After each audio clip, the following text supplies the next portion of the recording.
Hello and welcome to today's episode of Stand Up. In this crazy, chaotic world that we live in, I try to be here with and for you each and every day to navigate it, to try to figure out what is real and what is not, connect with smart people, real people, and try to find solutions to our problems, be the change that we want to see. And I am very happy to have you here with me. So thank you. Just a reminder as to what we're doing here together each and every day. I've got two great guests joining me. I was planning on just talking to Jeff Jarvis live on YouTube, but because our friend Bill Boyle happened to tune in, I said, well, why don't you join me when I'm done talking to Jarvis, because I wanted to talk with him about Ukraine, Russia, and a few other things. So Jeff Jarvis and Bill Boyle on today's discussion. Those are my guests joining me. Start with Jarvis at about 24 minutes in. But first, I've got your headlines and clips as I try to each and every day for you. So let's get to that right now. I hope that you're doing okay, finding your way. I had a rough one yesterday and the day before, but staying mindful, staying grateful, and trying to keep it all into perspective. And that's where I find myself right here with you today. So let's get to those headlines, shall we? I guess it makes sense to go through whatever Trump's tantrums were on the day before to help you. I've always kind of wanted that reporting, so just to know the timeline of his social media posts and the administration's announcements, the things that kind of come directly from him or the White House. I'm going to try to catalog that more for you here as succinctly as possible with some details. So let's get started with yesterday morning when news broke that our tiny mad felon bald king was threatening to withhold federal funding to California because a transgender athlete, quote, won everything at a recent competition. President didn't share their name or which sport they competed in. He just wrote, this week, a transitioned male athlete at a major event won everything and is now qualified to compete in the, quote, state finals next weekend. As a male, he was less than average competitor. As a female, this transitioned person is practically unbeatable. This is not fair and totally demeaning to women and girls, is what he wrote on his third-rate social media platform. He said large-scale federal funding will be held back, maybe permanently, if the state allows the athlete to continue competing in women's sports. Imagine the vindictiveness, which is really the main quality of this man and his administration, to destroy the lives of everybody in California that is receiving any kind of federal funding over this one athlete who we don't know who it is. We're not sure who this athlete is. So I'll look it up and see if I can find anything else out. By the time you hear this, maybe you know more specifics. Also, he went after Vladimir Putin in a social media post. He escalated criticism of the Russian president in a vague post on Truth Social yesterday. He said, Putin doesn't realize that if it weren't for me, lots of really bad things would have already happened to Russia. I mean, really bad. He's playing with fire, he added to the post. So an escalation, fantastic. Is this how we go out? Trump v. Putin? We'll see. Oh, good. Also, the State Department put a temporary hold on student visa interviews. Secretary of State Marco Rubio ordered the U.S. embassies and consulates to temporarily pause scheduling new interviews for students and exchange visitor visas amid ongoing efforts to boost screening of applicants' social media accounts, according to a diplomatic cable issued Tuesday. The cable stipulates that previously scheduled interviews can proceed as scheduled, but that new appointments should not be planned until further guidance is issued. In the coming days, it's expected, according to the State Department. So, I mean, leadership intends to lift the pause by the end of the week, according to one State Department official. Politico is reporting on this, and ABC News is reporting on this. But so you can't schedule interviews for new students. I mean, this is wild. This is wild times.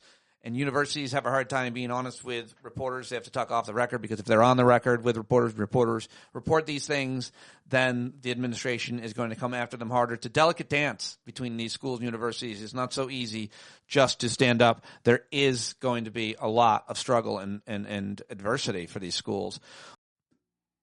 All right, what else can I tell you? How about this? NPR is suing Trump on Tuesday, there was announced over his executive order that aims to end federal funding for NPR and PBS. A lawsuit filed in federal court in Washington by NPR and other public radio organizations, including Colorado Public Radio and Aspen Public Radio, said that Trump's order violated the Constitution and the First Amendment's protection for freedom of speech. We will closely follow that lawsuit. Now let's head over to the Health and Human Services Department, which is run by a clown person. The U.S. announced yesterday that we are going to stop recommending the routine COVID-19 vaccinations for pregnant women and healthy children. RFK Jr. announced in a social media post on Tuesday, circumventing the CDC's traditional recommendation process. So he knows more than this rigorous process that the government goes through. And of course, the CDC, following its panel of outside experts, previously recommended updated COVID vaccines for everyone aged 6 months and older. Insurers said they are reviewing regulatory guidance to determine their policies, which typically follow these recommendations. And a spokesperson for CVS Health said the company has determined whether changes in health insurance coverage are required as the federal government reassesses COVID-19 vaccine eligibility. While Blue Cross Blue Shield Association spokesperson said preventative health benefits, including COVID vaccines, are essential in keeping patients healthy. See, insurance companies definitely want people to not be sick so they don't have to pay for their care, and they know vaccines are real cheap. A real cheap way to keep people from being sick and keep their companies from having to pay out and cut in to their profits. The recommendation is coming down from the secretary, so the process has just been turned upside down, said Professor William Schaffner, who is professor of infectious disease at Vanderbilt University Medical Center. Professor of law at UC San Francisco, Dorit Rice, said in a Facebook post that going around the advisory committee might hurt the agency in the case of potential litigation. Studies with hundreds of thousands of people around the world show the COVID-19 vaccination before and during pregnancy is safe, effective, and beneficial to both the pregnant woman and the baby, according to the CDC's website. So that was also a big story yesterday. New York Times reporting a small but vocal group of Republicans in Congress are pushing to escalate pressure on Russia for its aggression against Ukraine, diverging sharply from our Mad King's conciliatory stance after months of staying mostly quiet and deferring to his hands-off approach. The shift intensified over the weekend in the wake of Russia's most aggressive wave of attacks since the war began, but it has been building for weeks as Senate Republicans and Democrats alike have signed on to legislation that would impose sweeping sanctions on Moscow. The bill now has 80 co-sponsors. That's a lot, more than enough to override a veto in the White House. So the same measure in the House has garnered little backing in either party, making a showdown with Trump on the issue unlikely, at least in the short term. But the movement in the Senate suggests an increasingly hawkish mood on Capitol Hill and a growing frustration with Russia's intransigence among Republicans who are ramping up their calls for decisive action. So a lot of movement there, and I think that's good to see. You might not. I do. I'm for bleeding the Russian military dry of all of their resources and men. It's a horrible, tragic situation, but I feel like it's the only solution way forward, and it's of little cost to the American treasure and no blood. So seems like a good deal to me still. Now let's go to Canada, where they had a visitor. It's their king. What? King Charles III used a significant speech in Canada's parliament on Tuesday to underscore the country's sovereignty following pressure from President Trump. I'll try to find some audio for you of that. But Charles, who's now 76, on a 2-day trip to Canada. It's the first time he has visited the country since assuming the throne in 2022. It's such a weird thing to have and say and be, the throne. It's 2025. He's the head of state in Canada and 13 other Commonwealth realms, as well as the United Kingdom. It was the first time in nearly 50 years that a sovereign has delivered the address and was seen by many as a powerful show of support for Canada from the United Kingdom. During the 26-minute address, which was written by the Canadian government, Charles spoke of several challenges the nation faced, and he discussed the changing relationship between Canada and the U.S. I thought that was an interesting story, and I'll try to share some audio of that coming up. Stock market jumped yesterday with the S&P 500 posting its biggest gains in weeks. The index rose more than 2%. Analysts attribute to Trump caving on his delayed 50% tariff on the EU. He announced it on Friday and caved on it on Sunday, and that seemed to affect the market there. All right, well, those are the headlines that I've got for you, and now it's time to get to some of the clips. As promised, here's King Charles delivering that speech to Canada. How do you pronounce it? Well, their parliament. Today, Canada faces another critical moment.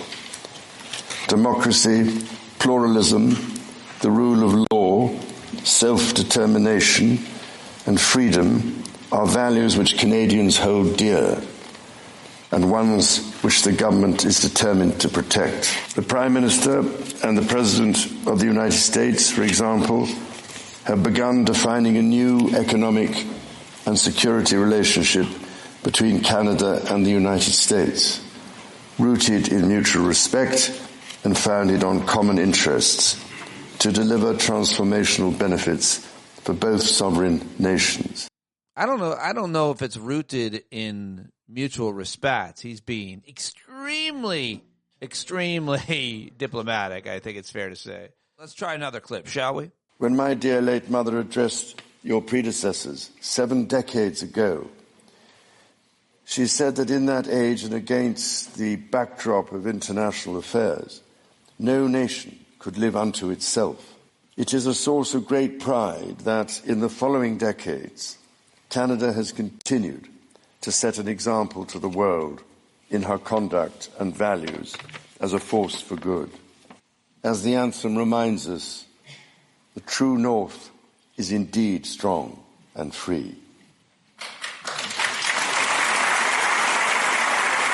Took a minute for them to applaud, it felt like. Let's do one more because he's fun to listen to. The system of open global trade that, while not perfect, has helped to deliver prosperity for Canadians for decades, is changing. Canada's relationships with partners are also changing. All right, well, I'm underwhelmed. Paint me as underwhelmed. Maybe I just picked the wrong clips. I didn't see the whole 20 or so minute speech. But there you go. King Charles making the visit and the speech to Canada and Canada's parliament. What else did I have for you? How about this? Former right-wing radio talk show host Tammy Bruce. She is now the spokeswoman for the State Department, for Marco Rubio's State Department. And she was asked about King Charles speaking to the Canadian Parliament and how it was being seen. In speaking to the Canadian Parliament in the last few hours, saying that Canada faces another critical moment and is determined to protect democracy, self-determination, freedom. The true North is indeed strong and free, and that's being sort of seen by many as a clear endorsement of Canada's sovereignty, a rejection of the idea of it being the 51st state. Do you endorse his sentiments? I'm a fan of Prince Charles, King Charles, and of Prince William and Princess Kate. I think they're a great family. Wait a second. I don't think that was much of an answer. Well, let's ask her about Vladimir Putin. And this morning, he noted, what Vladimir Putin does not realize is that if it weren't for me, lots of really, really bad things would have already happened in Russia. And I mean really bad. He's playing with fire. Oh, she's just reading his dumb, dangerous post. Okay, well, how about this? Tommy Tuberville went over to our old friend Will Kane's show on Fox News and announced he's running for governor. Well, good. Now he won't be fucking up the Senate. He could just screw up Alabama. So a few years ago, I decided to give back to this great country and fight. President Trump was a guy that really was behind me in doing the Senate race. He's been behind me ever since. And today, I will announce that I will be the future governor of the great state of Alabama. There we go. Now,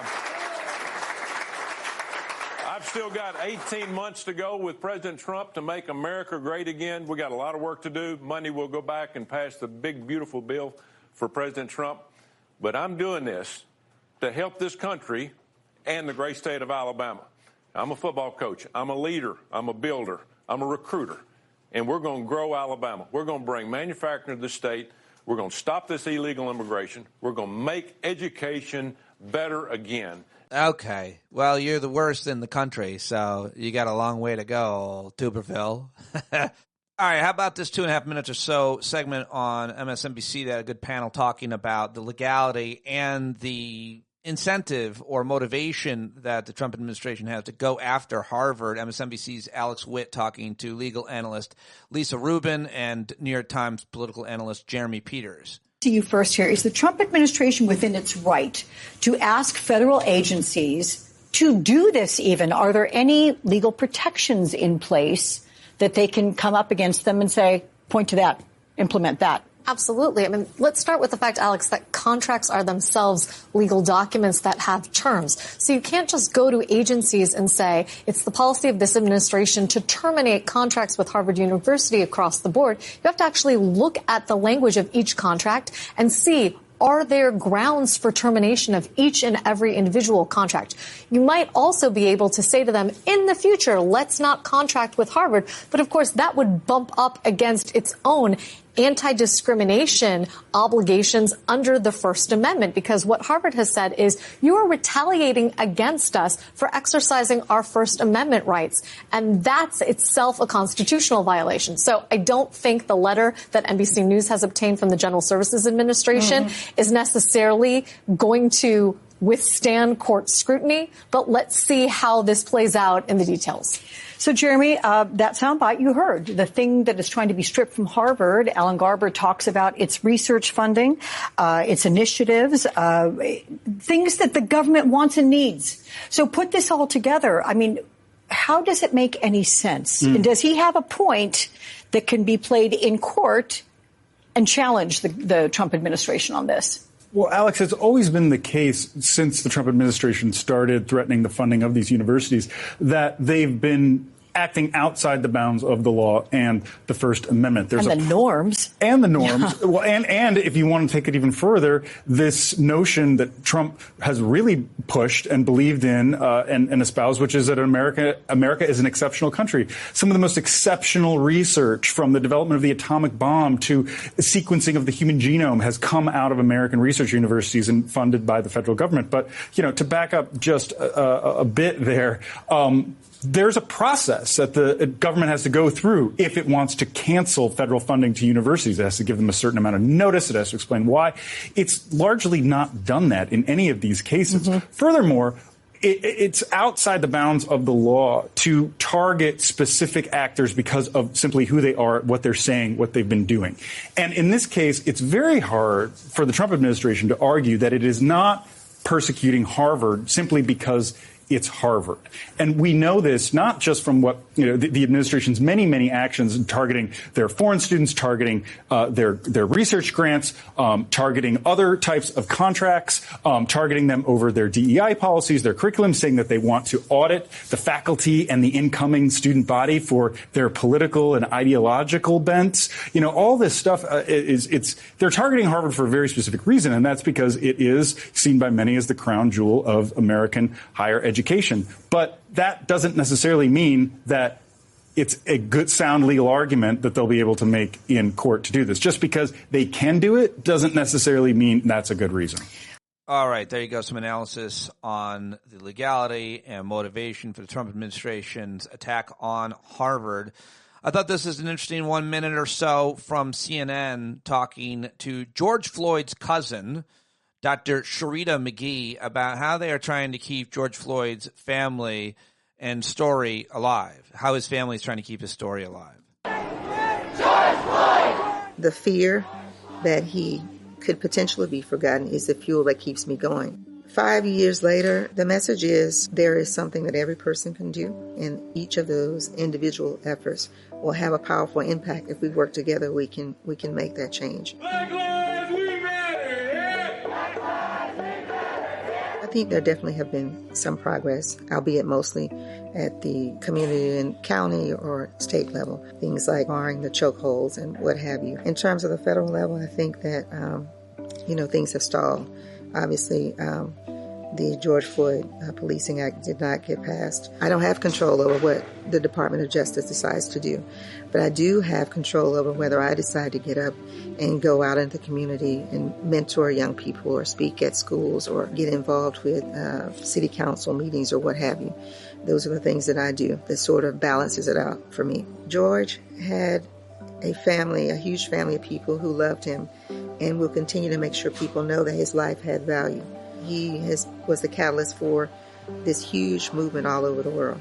And so I just want people just to continue to stay engaged, in whatever way they can, to make sure they're working with us to make sure he's not forgotten. Powerful, beautiful, well done by CNN. I'm glad they did that segment. And now I want to go over to my friend Wajad Ali, who had Anat Shenker-Osorio on. She is a researcher, message maker, campaign strategist for progressive and democratic causes. And I really like what she has to say. I got to get her here on the show, but I wanted to play this for you.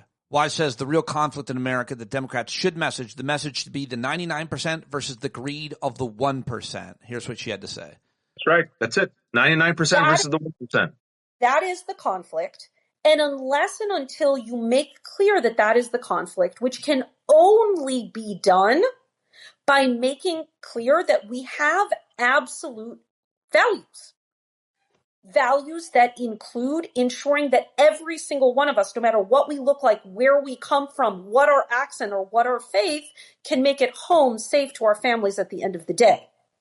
To make sure every single one of us earn a living when we work for a living and have time left over for a life, that when we go and see the doctor, we don't get sick worrying about the bill. And then call out the actual villain. Yes. All right. I like that messaging. What do you think? Well, speaking of messaging, I love this from Trey Crowder, comedian Trey Crowder, always so great. I think this is the comedy and rant that will end the news segment on. Take it away, Trey.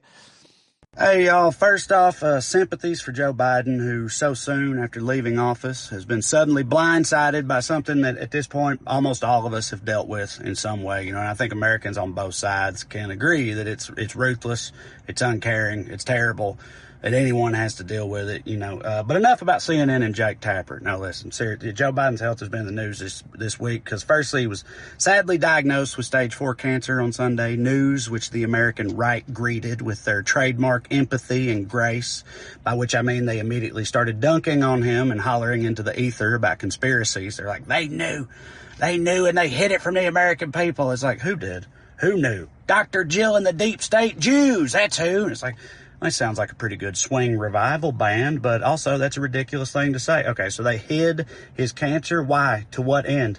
Was it to keep him from becoming not the president anymore? Is that why they hid it? Because I don't know if you're up on current events or not, but that didn't really work out. So not sure what you're so upset about here, right? But they are, as always, and their anger coupled with Jake Tapper's bombshell new book, which contains the earth-shattering revelation that Joe Biden was really pawing it up back there, has the conversation this week centered around the truth about Biden's health and how bad it was and for how long and who knew, right? All of which kind of feels like a waste of energy to me on account of how, and I really can't stress this enough, he ain't the damn president no more, all right? And the guy who is the president is also of dubious mental acuity. Not only that, he's a cruel and vindictive narcissist with the temperament of a middle school bully and a real penchant for ruining things, right? So maybe let's focus instead on what that guy's up to right now, because I got to tell you, it's pretty bad stuff.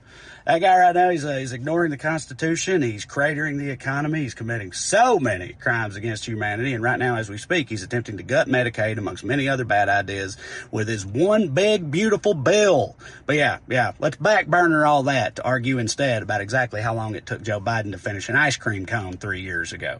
All right, side note, it is remarkable how easy it is to lie to the Republican base. Like, this new bill of theirs might as well be called the Only Good Stuff Act of 2025, and your Aunt Tammy's just eating it up. She's like, how could the demon rat say a bill like that is bad? It's not bad. It says it right there. It's big. It's beautiful. Why do they hate good things? You know what I heard? I heard they want to pass their own bill. Yeah, it's called the Replace All Guns with Books That Make Kids Gay Act. That's what I heard.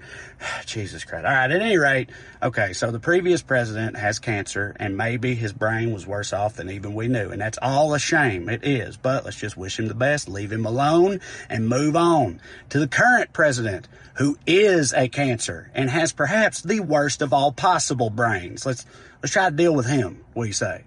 Love y'all. Yeah, love it. Been too long. Trey Crowder, always great. And now it's time to get to my conversations with both Bill Boyle coming up.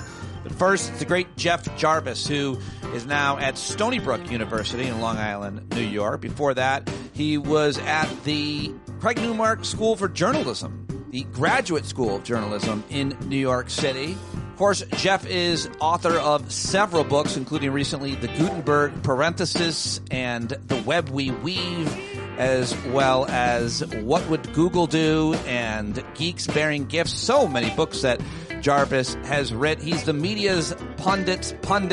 We love him, and every time he joins us, so happy to have him here with us. You should check him out on both of the podcasts that he mentions here on the show. We had a great conversation, Jeff and I think you're really going to like it. It was wide-ranging, covered a lot of ground. It's always great to have him. You can watch this conversation on YouTube at youtube.com/standupwithpete. And if you stay, Bill Boyle jumps on as well. He'll be here coming up, and that's it. Let's do it right now. The great Jeff Jarvis.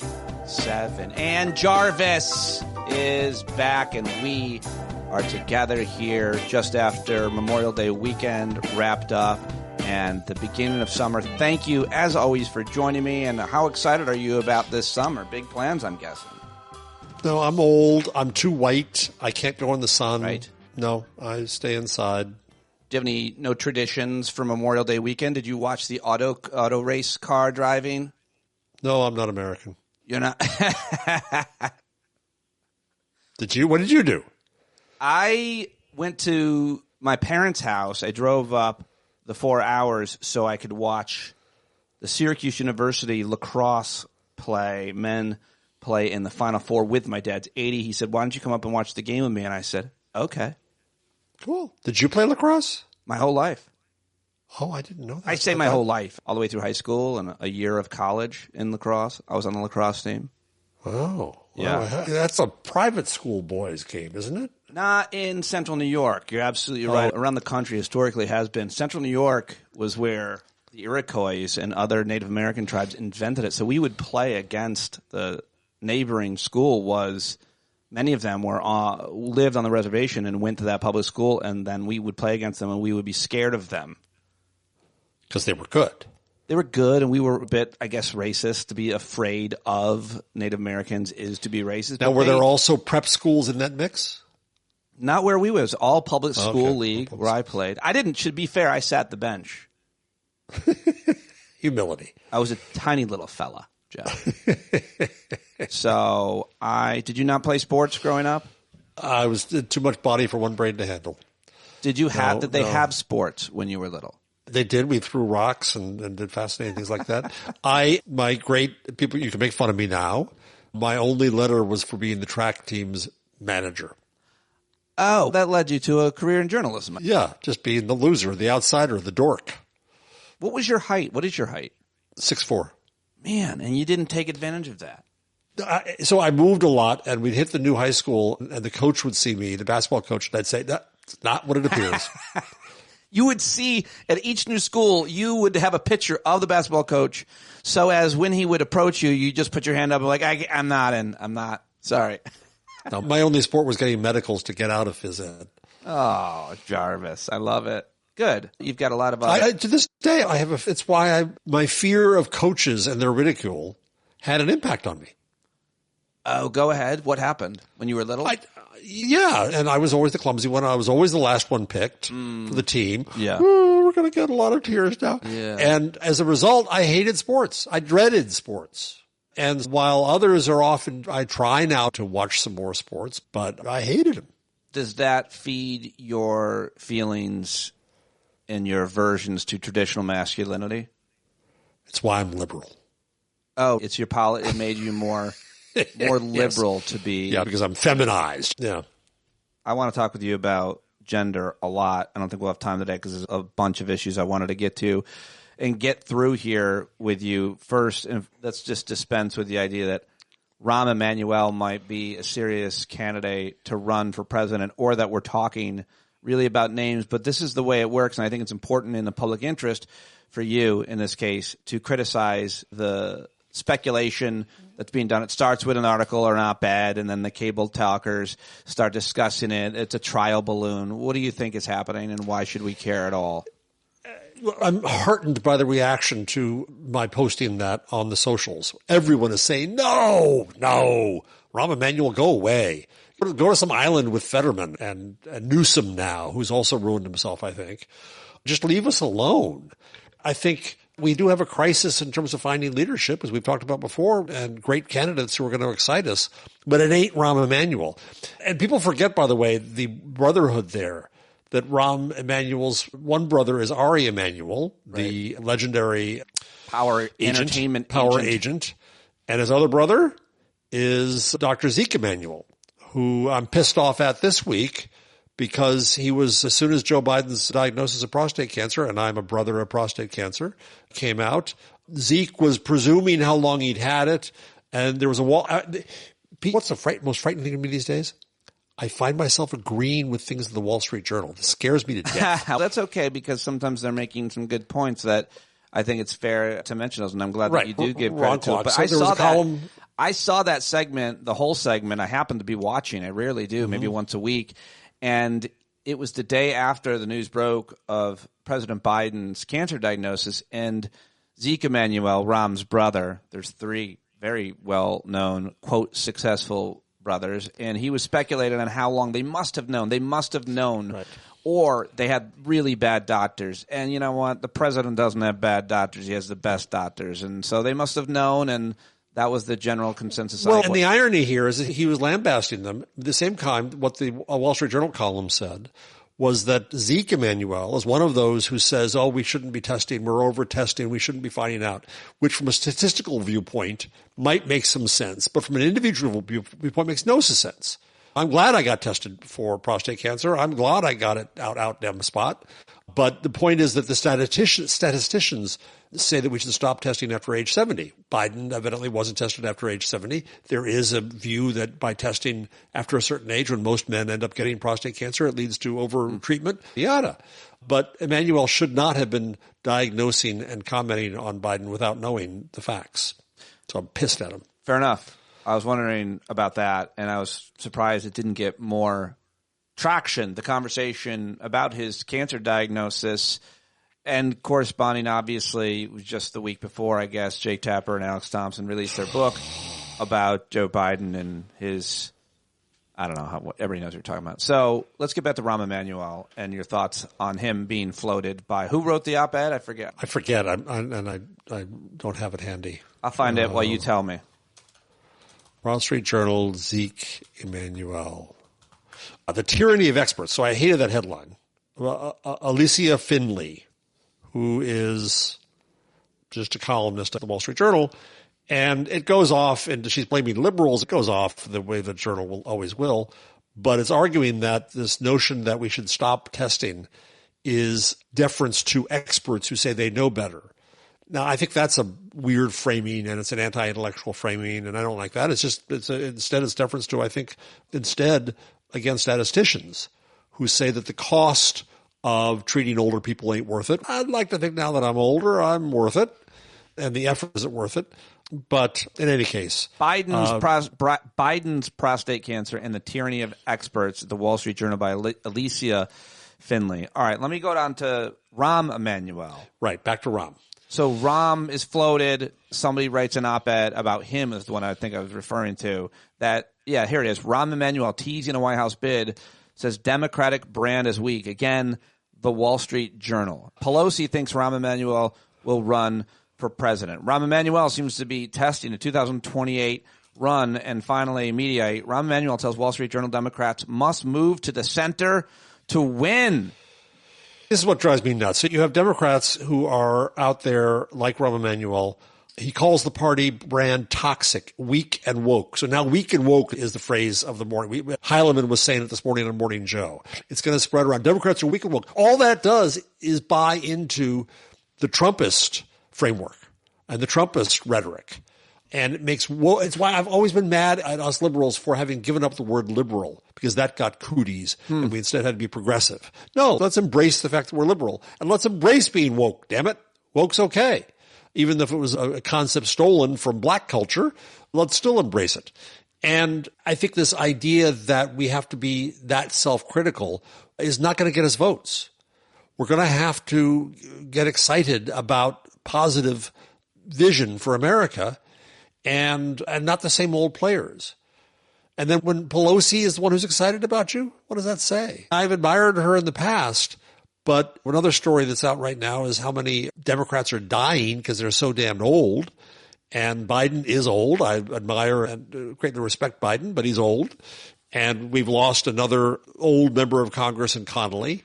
And so I'm curious what you think, Pete, about the David Hogg campaign to get rid of all the oldsters and get in the young people and how he's doing it. What do you think of that? I agree with the concept. I don't know about the process. I think it's a really that's a very heavy lift as a political strategy. It would seem to get behind. I like it, but people are going to hold on to their seats for dear life. Certainly the Democrats have done that. And from Ruth Bader Ginsburg, obviously, all the way to Joe Biden to Senator Feinstein and more. Nancy Pelosi is still there, obviously, and still highly influential. But yeah, I think the idea is just my moral premise, and I've said this a million times, is I just don't think that you should be allowed to, or there should be a law against people signing up to work for public service or for the government at a certain age. Like when you're 75 or 79 and you're signing a 2-year or 4-year contract, no.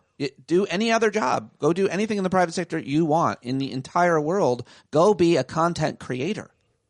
But because it's so much fun. Don't run for office. Yeah, the time comes when it's time to make room. That's part of the reason I left my last job at the City University of New York was mainly because I didn't get along with the dean. But I also left because it was time for me to leave. It was time to open up space for somebody else. But that's a very hard thing. You did a brave, courageous, original thing. You've done that your whole career, though. You have adapted and shifted so many different ways. You've had 70 careers. I also stuck around too long, but that's okay. I thought I was still okay. I thought I was still doing something. I tried to use my status. I came late to trying to use my status and tenure and old white male cis privilege for good, but at some point you still have to just get out. You certainly have. But staying too long is the question. But you asked me about David Hogg's strategy to get young blood in, I guess, new blood, young blood, diverse blood. I don't know the strategy. I don't know. I think that the Democratic Party is a giant machine. It always will be. I'm bored with the criticism of it, or we're in it. Let's work as hard as we can. Let's fight. Let's not give in on our morals and our values. And I would like to announce the launch of a new podcast that Jeff and I will be hosting called Weak and Woke. I don't know who's weak and who's woke here. I think I'm probably we're both. So we both are both. So we could wear hats. We could actually have hats that say weak. Well, we could have T-shirts pointing to each other. We absolutely are going to do it just as a bit one time for sure. And all we're going to talk about is how weak and woke we are. So anyway, back to Rahm and moving to the center. And do you think that notion of the mythical center is such BS? Because all that does is drive us all to the right. Pisses me off. Absolutely. And what are we talking about? On what issue? They get so wrapped up, Democrats and liberals, in language, just language, like the actual use of language, forgetting, of course, that the real censoring types are on the right, and in government, censoring the most important language to solve problems like climate change and credit default swaps. I think it was the Post that had a piece this week about the language the Democrats are using, and they have to find new words. No, let's judge the language of the Washington Post and the New York Times and their refusal to use the words fascist and authoritarian and racist and bigoted. That's the direct language we should be using instead of making fun of us for saying equity. Equity is now a bad word? Jesus. I got to ask you one general question. When you hear people on our team, Earth One, I don't know what we want to call ourselves, non-Trumpers, non-MAGA people, and even non-political people get exasperated as to why people support Donald Trump, we often say some kind of refrain, I'll never understand these people. I'll never understand why they support him. I have a bunch of answers to that, but they're generally around that's the news feed that they get and the type of things and way that he is, they like that, and you don't, and that's why it's hard to understand. They're getting a whole different truth and so on. But Jeff, I just have to say, I'm falling into my own trap, which is his Memorial Day posts were so gross. And his behavior was so gross. He left West Point without shaking hands, even though Biden shook all the hands, because he wanted to go golfing. And then he said he called people scum in his Memorial Day post. And so I just wonder what you think about all that people say, I'll never understand. And then I say, listen, you got to understand they're different. They watch them. And then at the same time, I fall into my own trap going, how could you support a man who on Memorial Day would say such things and do such things? So I'm going to go down a rat hole, a Jeff hole. About 2 weeks ago, I read a piece in Der Spiegel. I used Google Translate to help me out. But it was a fascinating piece about what happens in media in Germany now that the AfD, the Alternative für Deutschland, the far extremist party, has been classified as extremist, which in German law matters for obvious reasons. And so they're asking, what do we do in media now? How do we cover them? And it was a really interesting piece trying to explore, because basically they're being shunned, but they're powerful and they're gaining votes, and so how do we cover them? And this report cited a paper by Vicente Valentim, a Portuguese scholar, entitled The Normalization of the Radical, a Norms Theory of Political Supply and Demand. And it was really interesting, Pete, because it argued against the idea that people are being radicalized. This is the presumption that you take a perfectly normal human being, a lump of clay, and then you expose them to YouTube, or you expose them to Joe Rogan, or you expose them to whatever, and suddenly they're radicalized and they go nuts. And Valentim says no. He says that people who have these views out loud now always had those views, or for a long time most of them did. What didn't bring them out was norms. That it was considered rude, it was considered yucky, it was considered awful, it was considered disgusting, offensive to say these things. So people didn't say them because they were self-restricted themselves. It was inside, but they didn't say them. And politicians didn't run on these things because they didn't hear it out loud in public discourse. And then the paper says that it takes an event like 9/11 or like migrants flooding into Europe to suddenly open the window, the old Overton window a little bit, and people start saying these things out loud and they find out that they can. And the politicians then hear it. And then the politicians run on it. And the politicians win on it. And then it becomes this self-fulfilling cycle of yuck that comes out. And that the question then becomes, what do we do about the norms? While media are pressing us now to say, you have to understand them. You have to listen to them. You have to empathize with them. No, I'm not going to empathize with bigotry. I'm not going to empathize with racism and fascism. But that's the reflex of media, is that they were somehow made this way and we can unmake them. No, they were this way and we've got to recognize that. And the way they were is racist. We too often do not acknowledge that analysis of what's going on. And now it's possible to say equity is a dirty word. DEI is a dirty word. White people should have more privilege. The basis of all of that is race. So how do you get to the other end of that? I don't know. How do we make people, I think we on Earth One have to start shaming them again, have to start embarrassing them, have to start demanding that media judge them. Because otherwise I see no way out of this. And as well as sexism and anti-gay misogyny attitudes, all of it. Did you see Scott anti-immigrant? Did you see Scott Pelley at the commencement speech at Wake Forest? No. He said something very similar to how you're talking about it.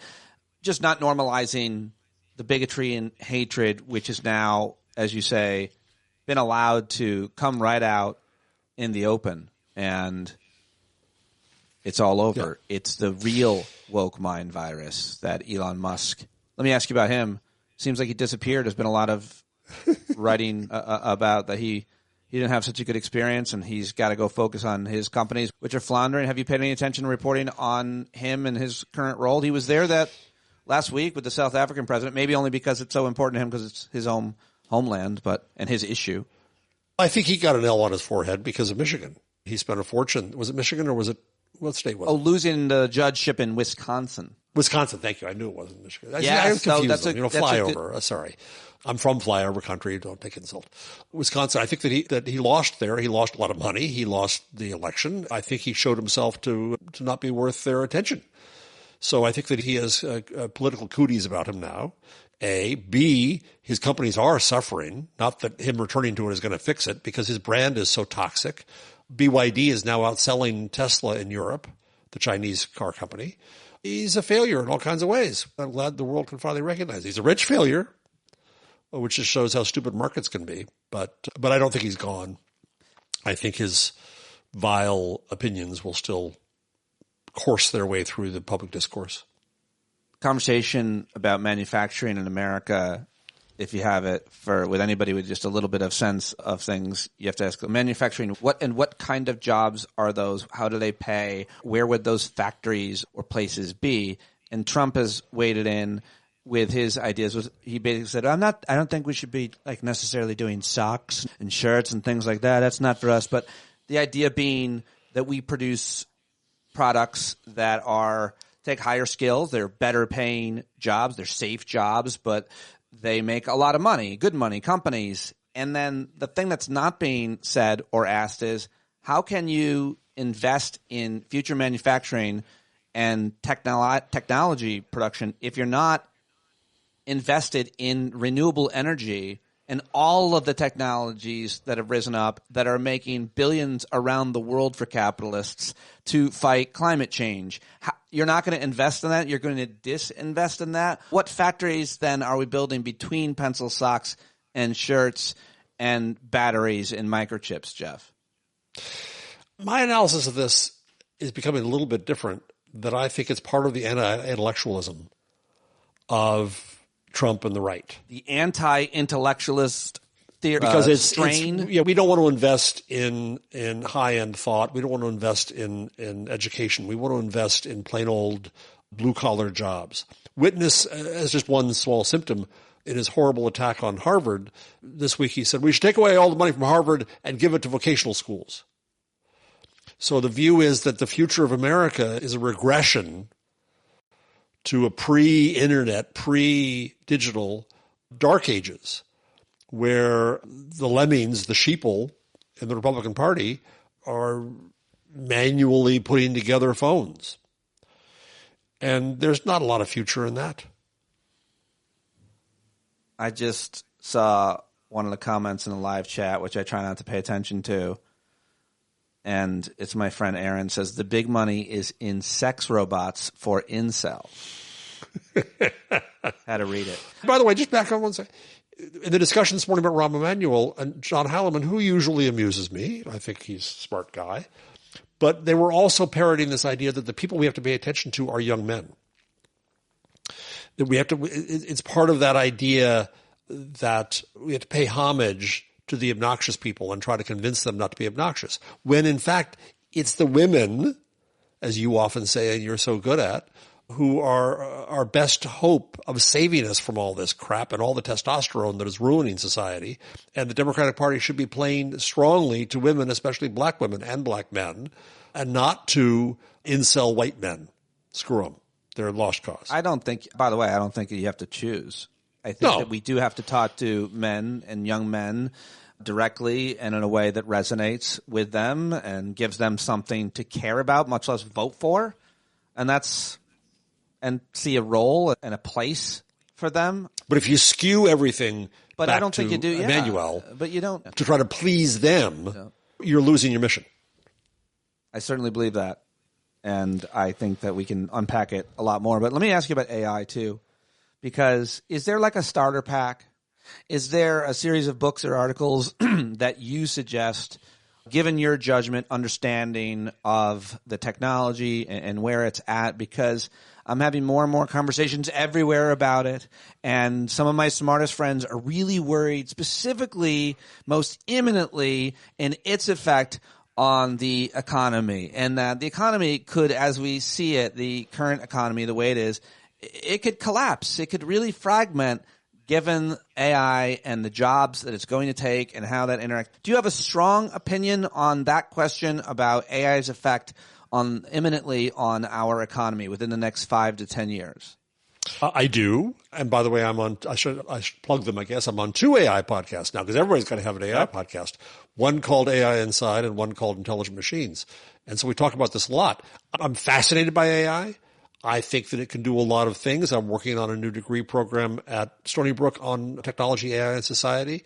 I wrote a book called, get the plugs out of the way, The Web We Weave, which is about the internet and AI. So I'm not at all against AI, but it's being overhyped to an extreme and a damaging extreme. And so far, what we're finding is it hasn't changed productivity. It's not changing jobs greatly yet. Some specifics, of course, anecdotally, yes.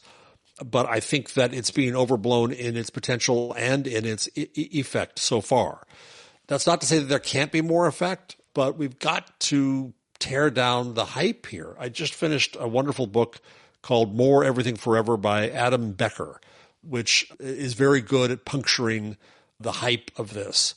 And there's other books out there that I'd recommend. Emily Bender has a new book out with Alex Hanna, a co-author, whose name I'm suddenly forgetting, about AI hype. But I wouldn't just read the things about hype. I think I'd read the things that also express what AI can do.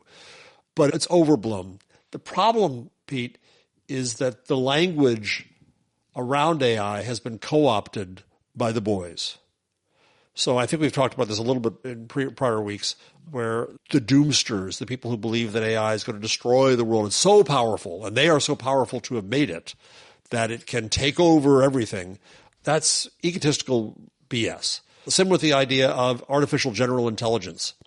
We're nowhere near. The machine has no sense of meaning. It's nowhere. It's not really reasoning. It looks to us like it is. We are imbuing in it the meaning we want to imbue in it.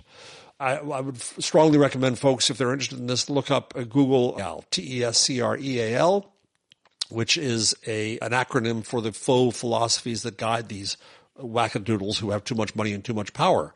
And one of the leading scholars, Timnit Gebru and Emil Torres, are really strong on this. And Emil Torres just wrote a really fascinating piece, and I think Truth Dig, about how MAGA far-right religious folks are merging with the AI faux philosophies of TESCREAL, and they're eugenicists and also extinctionists. Great. They don't care if we extinguish the human race because they're going to build what's better in AI. This is wacky shit. This is really crazy stuff. And the media coverage of it is too often credulous and just says, whoa, look what it can do. And they contend it can do this. We'll be at AGI in no time. Tear through the bullshit. But we still end up with technology that's interesting, technology that can do some interesting things. I don't use it to write my stuff, but I find it's helpful in organizing. The best thing I find for the technology right now is it's a great thesaurus. I'm an old guy. I forget a word. I go to Gemini and I say, I'm looking for a word that means this but not that. And by God, the word is always there. It's just amazing. Because that's what it is. It's a word connection machine. That's all it is. It's a word prediction machine. It can do amazing things in science. It can do amazing things in medicine. We need to keep the human in the loop at all turns.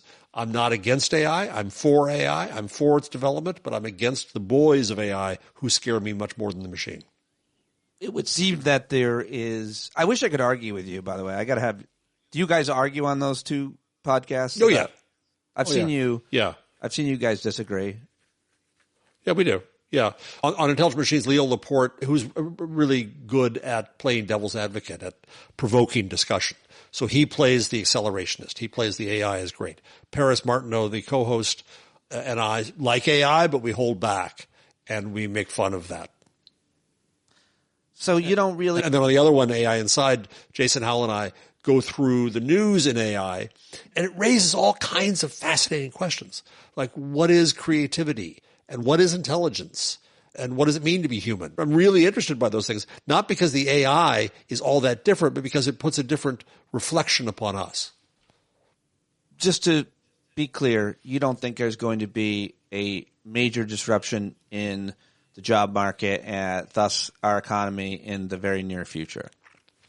No, I don't. Again, anecdotally, will it happen to individuals? Yes, it will. And will that be difficult and unjust? Yes. I just saw a story this week that programmers at Amazon now feel like they're working in the factory because they're being put under great pressure to use AI to be more productive. And so that's a problem not of the technology, that's a problem of management. And then Duolingo CEO made a big spiel about 2 weeks ago saying we can't hire anybody unless we can prove that AI can't do the job. And he basically threatened all his employees that AI would replace them. What happened? Obviously, it affected morale, and right now he's coming back. He clarified his AI first plan after backlash. Says AI won't replace employees because he knows it can't. And it's overboard. He was saying things like that to try to pump his stock. And that's just stupid.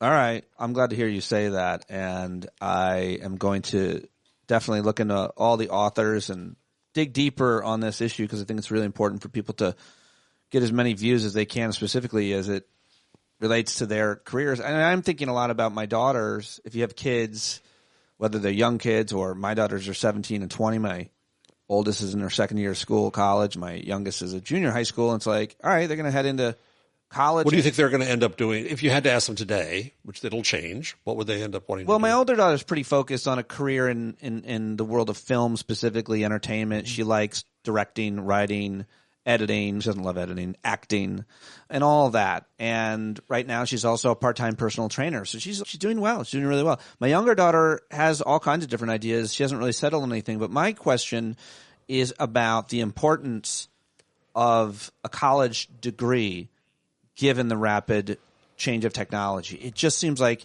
I'm always for education. What I'm not for is paying $20,000, $30,000, $50,000 a year, taking out loans, whatever, to get a degree after 4 years that you could have learned that on YouTube in 10 weeks or something. And so I wonder about the cost of college, not about education or the experience of what it's like. It's awesome going to college for 4 years. It's a party. It's fun. It's great socially. So I'm thinking a lot about that as it relates to AI. What career should you choose? How is AI going to affect these different industries? And it just seems if you're going to law school, which my younger daughter, it's like AI is going to be pretty prominent in writing contracts and doing all kinds of legal work, I'm guessing. Yeah, the boring crap. The problem there is it's going to be harder to be an intern in these places. Probably, when AI is going to start to look like interns and sound like interns. I think that's the apprenticeship and training is going to be difficult, but then companies are going to realize that was a great way to get talent in the future, and they're going to have to go back to that. It's more important than ever to be in college. I don't just say that because I work for a university and I'm a fake academic, only a journalism teacher. But the part I would emphasize is the humanities. What's getting attacked all over, not just by the right, but also by the technologists, is the humanities. The great irony of generative AI is if it's so good and if it's so powerful and if it can code for you, we don't need as many coders. We don't need as many computer science majors. What we need instead are anthropologists and political scientists and ethicists and historians. And we need to bring those disciplines into this discussion and into leadership over this technology. One thing I found in the books that I've written is one of my little kind of conclusions or rules is that the technology and the technologist inevitably fades into the background, right? Print was a technology, and the printers were the ones who controlled it. And they decided everything that you could do with it. And radio was a technology, and so on. And the internet was technology. And the internet now is pretty boring to us. And AI will become that way too. And when the technology fades in the background, the technologists also fade in the background. And then we get to take charge of it, the rest of us. And that's what we have to concentrate on. And we have to, I think, teach our next generation and generations how to be humans in charge. They should be teaching how to use AI in public school right now. Yes? So I just this morning saw rather than being opposed to it and saying, don't use it to write your paper, adapt to it. You got to teach it. You got to teach it. But you got to teach it the right way. So the OECD and EU just put out a framework for AI literacy in K-12.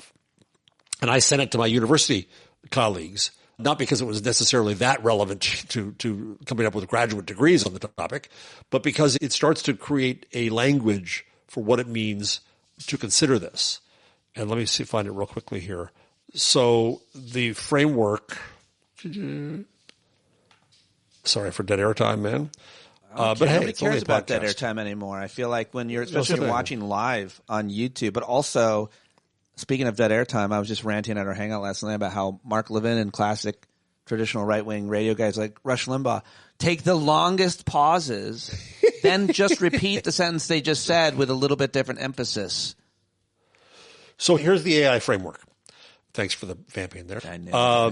Theme 1, teaching how AI and machine learning work, right? Just understanding basically to be competent in understanding what it can and can't do. Number 2, human skills to emphasize for successful collaboration with AI tools, right?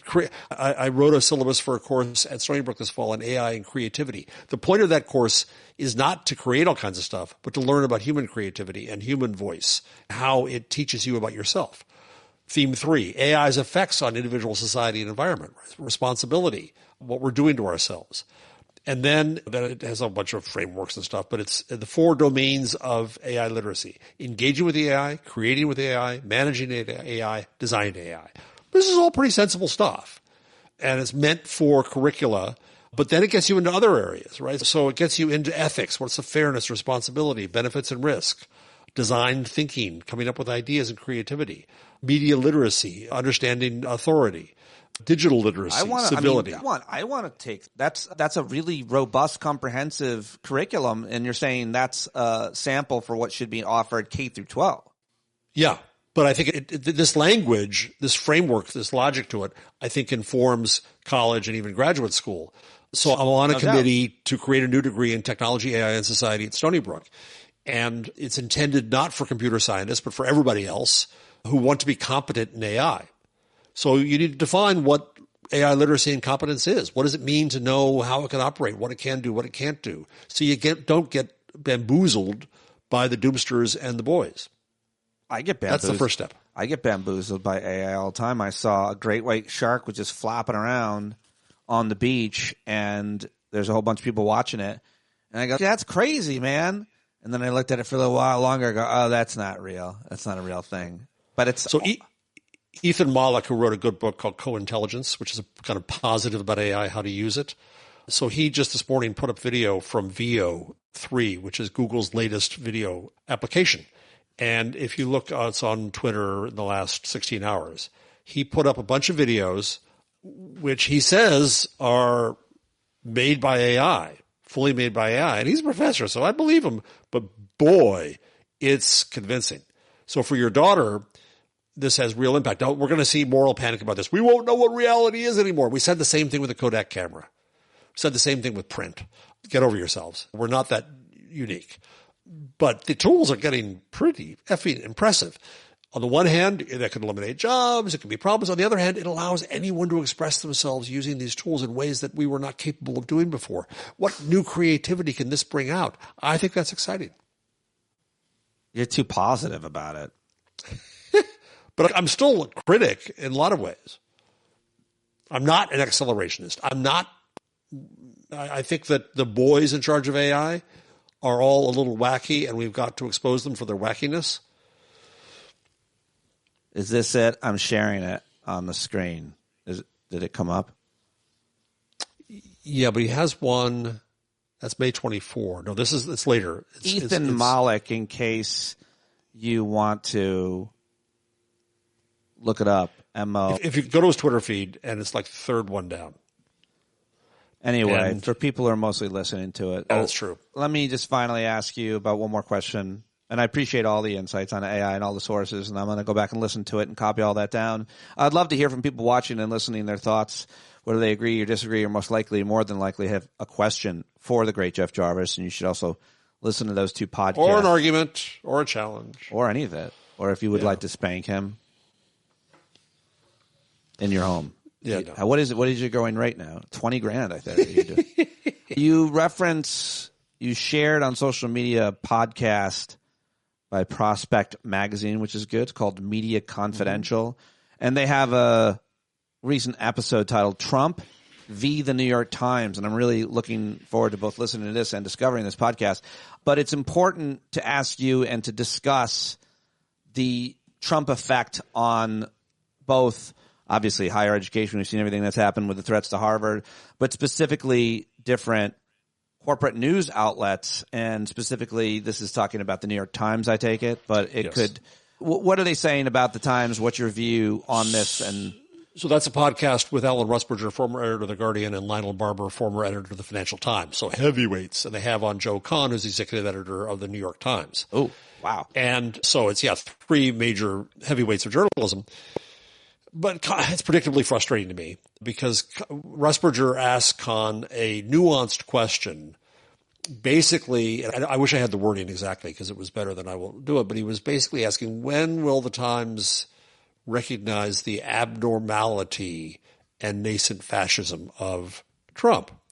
And Kahn goes off and comes back with a red herring. Well, nobody says we shouldn't cover Trump. Rusberger wasn't saying anything of the sort.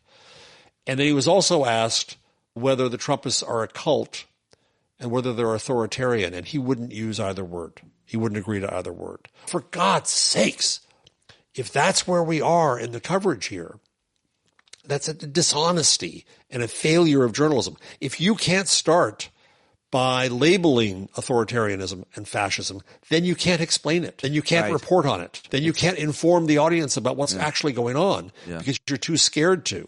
And if we're going to argue about words like equity, as if that's now a bad word, and now that turns people off. KPCC, the LAist, public radio in Los Angeles, did a bunch of market research about 2 years ago. And this scares me, but they found that the word democracy is now a turnoff. Oh, my God. Yeah. So if that's where we are, and you refuse to define the words and also to shame the people who were doing these acts. I go back to what I said about the Portuguese researcher and norms. If we don't reinvigorate norms of disapproval of anti-democratic, anti-black, anti-LGBTQ, anti-woman behavior, then where the hell are we? And if we can't anticipate that our media will at least be there with us, then they fail us. So this is why I call the Times the Broken Times and the Post the Broken Post, is because even though there's still good journalism and good journalists there, all in all, they are failing us in this moment of crisis. But I've done that spiel here before. Oh, but I always like it, especially as it's updated. All right. Can I give you one positive thing from the socials? Yeah, please. So, by the way, what was your hair color when you had it? Brown. Oh, okay, brown. Pretty much me. Auburn. Like my eyebrows now. They're still brown. That color. They're even dark gray, I would say. Easy. I'm purely white hair. Have you happened on TikTok to see the great trend in gingers are black? What is it? Gingers are black. I'll share some links with you after we're off, and you can share them with your audience. It's a beautiful thing. One woman came on TikTok one day in the way that memes start, and she said, gingers, red-haired people, are black. They suffer. They suffer discrimination and abuse, and I'm decreeing they're black.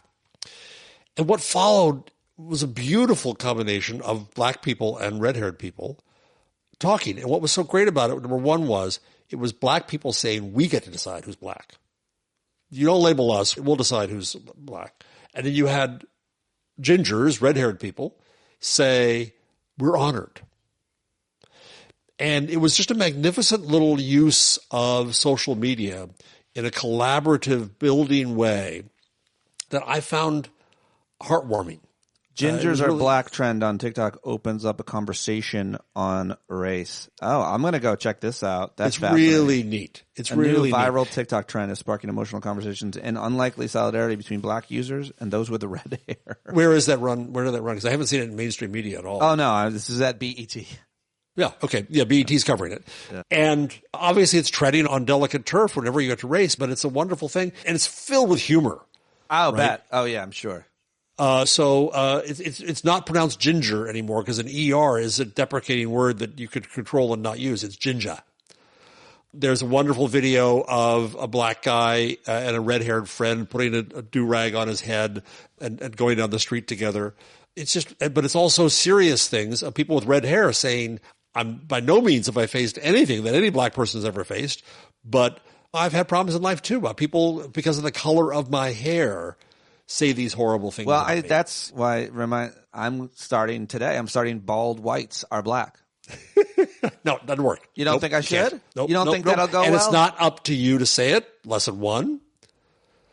Lesson 2, you got a little bit of crap because you're bald, but hey. No. You can't do it. People of color do not know the struggle of a white bald. He's joking, folks. He's joking. When we go out in the sun, That was another thing. Without a hat. Somebody saying, the black guy saying, listen, you're in now, but let me tell you, don't hang out in the sun.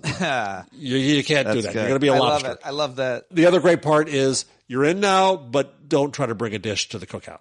That's good. No. Oh, that's it's just, it's that kind of, it's a beautiful thing. So I just wanted to end on a more positive note. I love it. I appreciate that when people can be people together and social media brings them together in an unpredictable way like that, it's a wonderful thing to witness.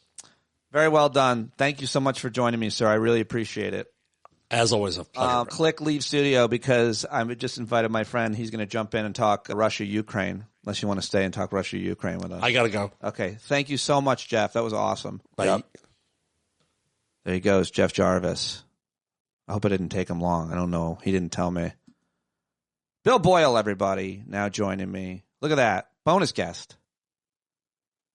I don't hear you, though. I think you're muted. Is that possible? See, when you go live, you can't figure these things out.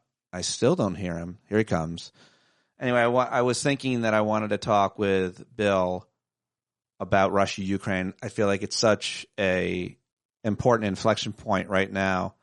So those of you that are watching live, stay with us because we're going to talk about that next. And he's going to also weigh in on this whole Democratic outreach and strategy to men and boys, Fetterman and Rahm. Jeff Jarvis just said throw Rahm and Fetterman out together. All right, let's now try. Sorry, buddy. My computer is acting strange. This works just fine. You look good. You sound good. Thank you for joining me. Sure. Before we get to Russia-Ukraine, let's just talk about what I was talking with Jeff Jarvis about in terms of Democrats and the strategy and there's a lot of conversation about outreach to men. Apparently there was some investment of $20 million into how to talk. I didn't read about it. Something, I just read the headlines. And then of course you've heard all this, but then Rahm Emanuel and John Fetterman need to get tossed out because they're too far to the right, too far to the center. Talk to me just about the Democrats, their outreach, and where you see the strategy. So I would say that actually Rahm Emanuel and Fetterman are two very different situations. Rahm Emanuel is, as much as he is controversial, highly effective. And he gets things done, but he screws up because he really goes for it in pretty intense ways. He did a bad job in Chicago. So Rahm Emanuel, I don't love him. I think that time has passed. He's too old. He's also just different era of the Democratic Party. Fetterman, on the other hand, is literally complaining that he's being asked to do his job in Congress and is very much going down the cinema route. And by the way, the cinema route is different from the Joe Manchin route. Joe Manchin actually produced a lot of good things for Democrats. But Fetterman I know Adam Gentleson, who was quoted extensively on that article about Fetterman, and Adam has him dead to rights. Fetterman shouldn't be there because he's not capable of doing the job. And his latest act is this thing of, I can't believe I'm being forced to go to committee meetings. The people elected you.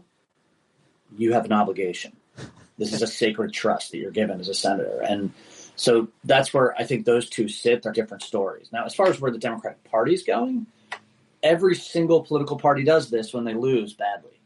Every single one. Republicans, the last time they got crushed, spent a year flipping out about what they were going to do. But you'll lose, there's recriminations. And the Democratic Party clearly is in transition. I don't know, by the way, if it's going in the direction that anyone expects it to go in. Because if you had looked at the Democratic Party in 2006, you would never have predicted Obama. I think I have sympathy with Matty Iglesias, even though people hate him. But he says a thing that I think is important, which is you have to go where the voters are. That being said, he overstates the case because sometimes you have to go where you think things are going to be 2 years from now. Hard to know the answer to either. So here's the answer to the question. Okay. Do what you think is right. Some of you are going to win, some of you are going to lose. But do what you think is right. And the voters and time will pick who had the right approach. The big thing, though, and the number one thing is for the average voter, the average Democrat, is you can't just out somebody from respectable society because you agree with them on 85% of things, but you don't on another 15%. You see this on Blue Sky and Twitter and everywhere else where there's such intense purity tests. I would say the big thing for Democrats going forward is get rid of purity tests. If I agree with somebody about everything but abortion, I don't have to have him be with me on abortion. I don't.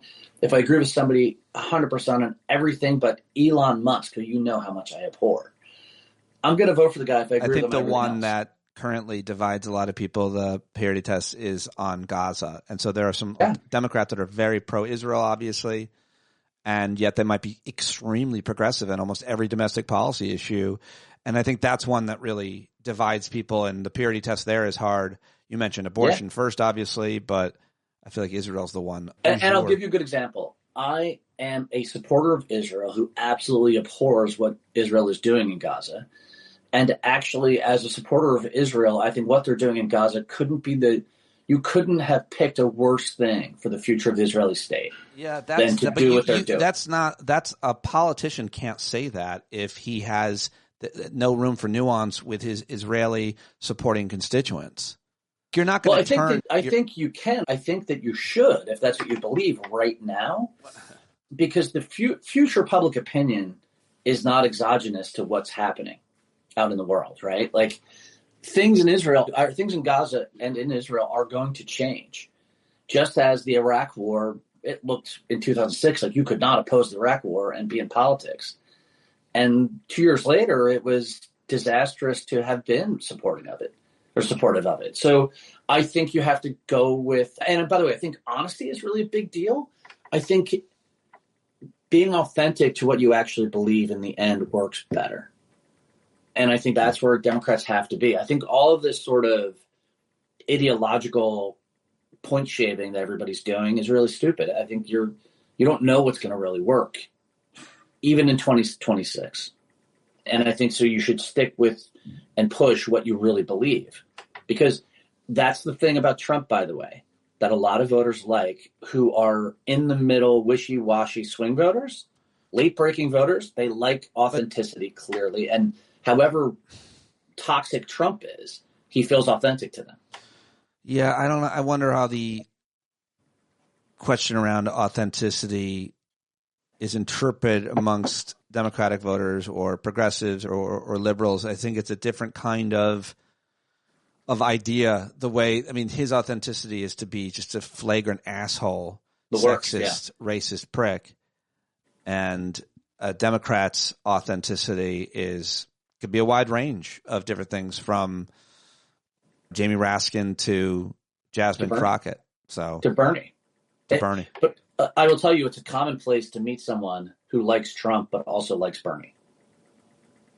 Then you start talking about issues and nobody gives a shit. We're joined by Big Beautiful Boyle, according to Rob Dog. Big Beautiful Boyle joins us. What do you make of the reconciliation bill passed by the House last week, now up for discussion in the Senate? There's 8 senators that are pretty openly opposed to it, but they'll all sign it, right? I don't know. I know that it is the greatest transfer of money to the rich in American history. And I think that if you're looking ahead to 2026, 2028, and you're in the Senate, you've got to be worried about how this is going to affect you then. So I think that there's going to be a pretty intense push from those 8 to maybe 12. There's more than you might think that are out there to modify, ameliorate, chill out, like particularly on Medicare. Thune is not dumb. Thune is smart. Thune knows Trump is 79 years old. And when Trump goes, Trump is personally responsible for most of the margin that gets Republicans winning. When he's gone, there's nobody to replace him. So if you're Thune, do you want to, 2 years from now, be saying, oh shit, what are we going to do? Trump's gone and Democrats are hanging this bill around our neck, cutting Medicare from 13 million people around our neck? Probably not. So I would not, Trump's not as strong as people think he is. The Republicans in the Senate are a lot smarter than Republicans in the House. And I think you might be surprised at how much it changes. They might not be smarter. They just have a completely different electorate that they have to answer to. Yeah. But there's some pretty dumb senators. My understanding is that the bill is smartly designed to not have actual effects cut specifically to Medicaid that affect you until 28, 29, until they get reelected. I may be wrong about that, but it matters when the policy is going to affect. It only matters when people feel a thing for them to be affect their vote. Yeah and no. I think you'll see effects right away, not just tied to Medicare. You're going to see a lot of different effects. They make all kinds. The bill, by the way, is gigantic and has all kinds of things in it. It's crazy. That, again, this is where predicting the future is difficult because maybe Medicare isn't an issue yet by 2026, but the vote's still out there. And Democrats can point to that vote and say to folks, hey, you realize very shortly you're going to lose your money. Or a great example is it's going to really hurt us on debt very badly, very quickly. And it's going to make things like borrowing money to buy a house or a car more expensive. And that's going to happen right away, regardless of how much things are delayed, because banks are getting very worried about adding, I think it's $3 trillion in debt. Just this one bill. As a result of the reconciliation bill passing, the bond markets are scared because of the debt and deficit it creates. I just read that yesterday, and I was like, oh, so bond markets are paying attention to long-term deficits and what that's going to mean for Treasury bonds. And I didn't hear that question get asked to Mike Johnson, and maybe it did by either of the two Sunday news corporate news anchors that got a shot at him. And all he did was lie about what the bill is going to do. Which is really a thing. You think about it, they can't pass the bill unless they totally lie about what's in it. That's why they did it in the middle of the night. Obamacare was healthcare reform, and so it was pretty big. It wasn't nearly as big as this, I don't think, though. And it was negotiated in committee for weeks and weeks. I covered it, that debate. Yeah. They had open debates. They had closed debates. They had negotiations with the stakeholders, obviously, pharmaceuticals and insurers and all the rest. It was massive, and this was passed in the middle of the night, literally overnight, and it's going to be a bill people are ashamed of having supported. I hope you're right. I believe it just say Rand Paul. Remember, you just quoted him, put a clip up for me last week before. I always quote Rand Paul almost always. No, but the fact that you and I are approvingly saying Rand Paul said X and it's really great tells you how bad this bill is. Yeah. That Rand Paul is going, this is nuts. This is fiscally incredibly irresponsible. Yeah. And he's right.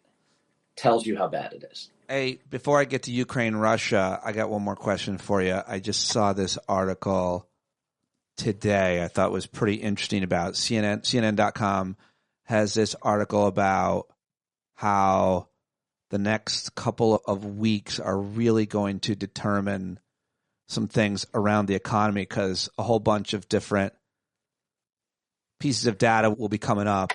Now I can't find. Oh, anyway, just on the question of the tariffs, their effect, and the economy right now. What are you seeing owning garages? Obviously, it's always a really interesting harbinger in terms of what you're thinking about long term, but obviously what you're seeing on a regular basis in your garages. But what do you think, just quickly, about the current status and forecasts for the economy, given the confusion around tariffs?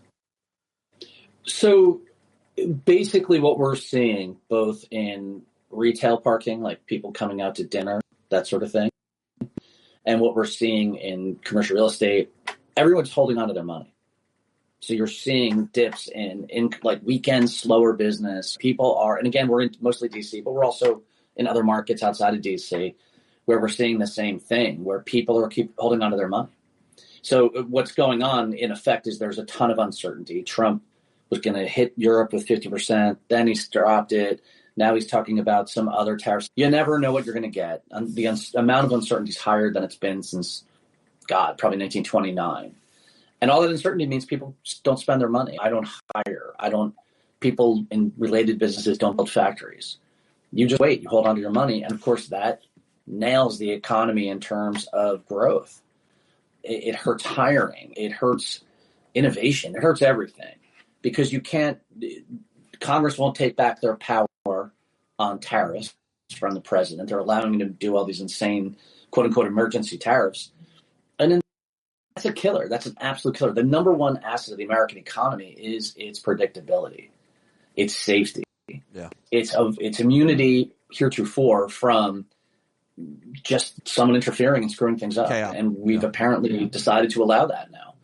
And it's so the uncertainty really, it's funny because you say this and you think someone's going to give you like a complicated explanation of what's happening with imports or whatever. I have friends that are economists. The uncertainty is the thing that scares the crap out of them. They're like, that's just death. That's death. So that's kind of where we're at. We're waiting for a bunch of shoes to drop. I think this summer is really we're going to see significant headwinds. And by headwinds, people are going to lose their jobs. The economy is going to go south. Inflation is going to go up. I think that's what we're heading into. Okay. I saw that you were hanging out, and when I was talking to Jarvis, and I said, if you're available, I'd love to talk to you about the latest in Ukraine, Russia. So that originally is why I asked you to come, but I appreciate the last, 20 minutes you've given me on all these other issues. But I wanted to get your take. Basically, I don't know how you want to recap it, but it's exhausting and so maddening and frustrating that Trump is like acting like Putin's a bad guy and is doing bad things, and this isn't the guy I knew. When like we knew this 25 years ago. There's nothing new at all about Vladimir Putin. And that's what everybody's saying. That's the conventional wisdom. So it's just really frustrating that Trump is like, you know what, maybe I can't make a deal with this guy, even though, of course, he said he's going to end the war on day one. What are your thoughts about what his reaction is and what it means? And what does it also mean about all the people who are saying that Putin owns him? As I've said to you many times, I don't think Putin owns him. I think that Trump reacts the way he does to Putin out of affinity. He likes him. He wants to be that kind of dictator. That's it. He wants power, naked power, and he wants to be able to push around these oligarchs who... And he wants, by the way, he also, just to be clear, wants his help for his interests. So he has an affinity for him, wants to be like him. I think that's the perfect answer. But it also, I think it matters that he also invited him to help him win the election in 2016. Yeah, so he wants his help on his business interests and helping him win the election. But then when it comes time to governing, sorry. No, but Trump doesn't govern, period. That's exactly what we're seeing is the destruction of the idea of government. He spends all his time. Scott Galloway had a great line. He said, if Trump was as good as governing as he is at corruption, we'd have the greatest government in the world. The amount of time and effort they spend on the various meme coins and whatever, that's where they're putting all their time. They don't care about actually governing the country, which ironically is where he really is different from Putin. Putin immerses himself in the minutia of government to have more control. Trump's happy to let a bunch of underlings run around and do things. And when he feels like jumping on board, he does. When he feels like they screwed up, he just cuts the limb off that they're sitting on and lets them go. But I think with Russia, what's happening right now is, number one, Trump made a campaign promise, a very prominent one, and he's never going to be able to deliver on it. So he is setting up the conditions where he can just say, I'm done, my hands are clean, I'm out. A thing, though, that Trump did in the first Trump administration was he did put a lot of sanctions on Russia, which is a thing people forget. I think this time around, Trump's never running again. I don't think he feels like he needs Putin for anything. And so I don't think there's the drive to appease or help or whatever Putin that there was before. But that being said, Trump is just so locked in to what he's believed forever that you can't shift him for very long. So, for instance, when he condemned Putin for attacking Ukraine terribly with missile and airstrikes in the last couple of days, he still tacks on at the end that this is all Zelensky's and Biden's fault. Like Trump just has an ID fix and that's it. And the facts don't matter to him because he hasn't been made to pay for those facts. I will tell you that the Pentagon is delivering aid to Ukraine quite quickly right now, but they're being told to hold back on air defense equipment. Now, that's something that's probably not commonly known. They've been slowing down delivery of air defense missiles and associated equipment. That makes me really raise an eyebrow because that's the only way Putin can win if he can just grind down the Ukrainians by just blowing up their infrastructure until they just can't function. Still hard, still incredibly hard. The Ukrainians' will to fight is gigantic and immense and incredible. But is there the possibility that Trump has just made a quiet deal? Like, I'm going to hold back on the things the Ukrainians need most? Maybe. And I could easily see as well that Trump just stops helping them, just doesn't go on Putin's side but just kind of lets go what's going to already ordered, and then that's it. I thought I heard something this morning, but can the United States Senate override Trump on supporting Ukraine with weapons? And it's possible politically that they might. There'd be enough Republicans to do that. It'd be weird to see, by the way, Secretary of State Marco Rubio, who's been a Russia hawk his whole life, stand with Trump against his former Republican colleagues who he led against Russia, I think. No, Rubio is the classic example of a small man in search of a balcony. And he's finally got one. He's the Raul Castro. What happens on what do you mean? I don't know what that phrase means. Actually, I laughed at it, but then I realized what happens on the balcony. Are they going to jump or? Oh, it's the guy, Jimmy Breslin, said this about Rudy Giuliani 30 years ago or longer. A small man in search of a balcony was comparing Giuliani to Mussolini and saying Mussolini was a short guy who used to like to get on balconies and scream and give these big speeches. And this was Jimmy Breslin 30 years ago identifying that Giuliani had fascist tendencies. And it's a cutting phrase that was perfect. It really pissed off Giuliani at the time. And it fits. These guys, they're not just physically small. They are small men. And like Rubio, whose family escaped a dictatorship, who was on the right side of a lot of these issues for decades. In the end, he looks and says, okay, if I can't be president myself, but I can claw my way in to hold on to a little bit of power, I'm going to abase myself and give up all of my ideals to do it. It's all very Vichy collaborationist kind of stuff. And I say that not even really jokingly. No, it's pretty parallel. It would seem if you understand, and I think I've learned about that from you here, history, if you understand history, and there's some parallels. There's various Germans who were German conservatives who helped the Nazis get into power. And a guy named Fritz von Papen. So when you hear me, you see me write on someone's von Papening themselves. It's like the guy who helped Hitler to get to power and then was killed on the night of the Long Knives a year later. If I saw you write somebody's von Papening themselves, I would make fun of you for that. That's what I like about it. It's got, if you don't know the history, it could possibly have a vaguely sexual connotation, which is what makes me laugh at it because people are very curious. But yeah.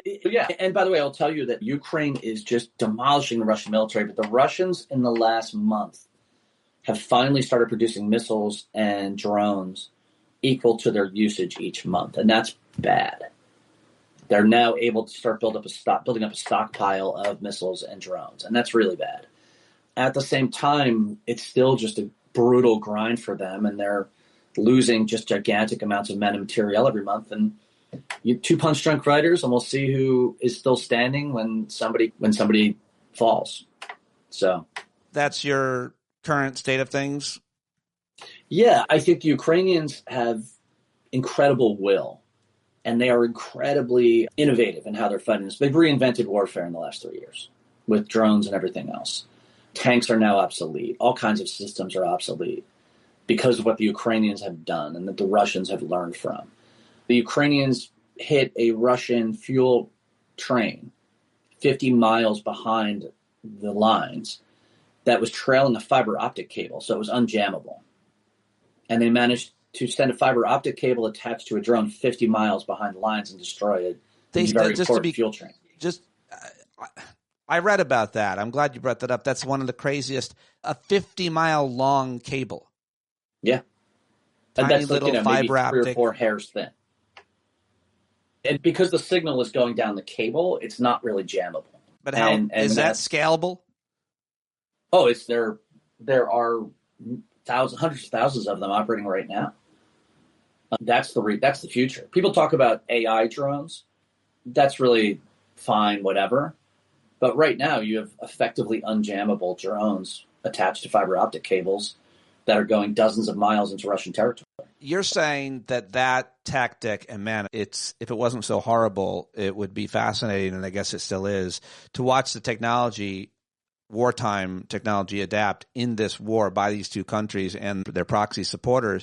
But you're pointing that out as a way to say that Ukraine is scrappy and adaptable and finding new ways to fight the conventional weaponry of the Russians, creating this kind of stalemate or are you? Yeah, that's correct. There are parts of the line where there's almost no Ukrainian infantry on the line. because they have such intense drone coverage that they basically just have tripwires that people who see where the Russians are coming, and they obliterate them with drones and then mop them up afterwards. Then they send troops in to mop them up. So Ukraine's, in terms of manpower, is getting to fight this war on the cheap. And that's great because manpower is an incredibly big problem for them. So it's changing how the war's being fought.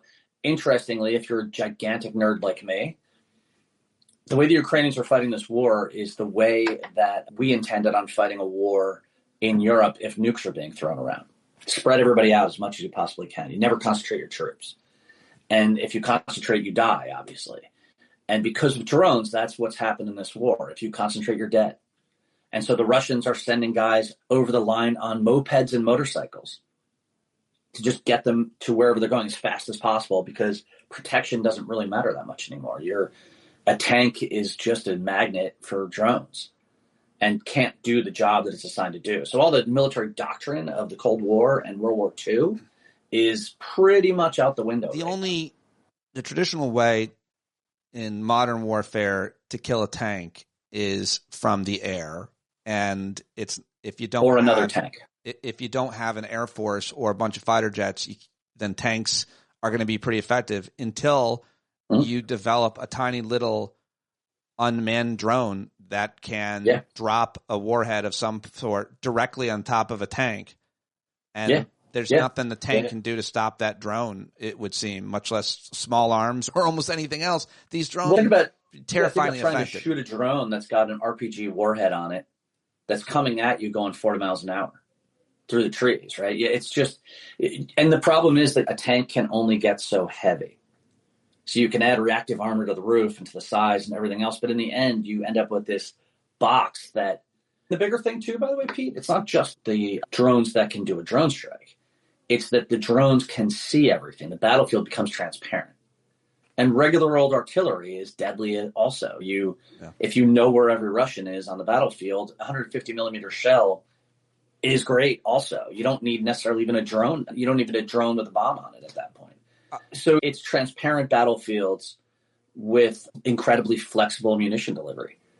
And that makes it incredibly hard to run an offense. And the Russians just did a 14-kilometer advance the other day. It's the biggest one they've done in months.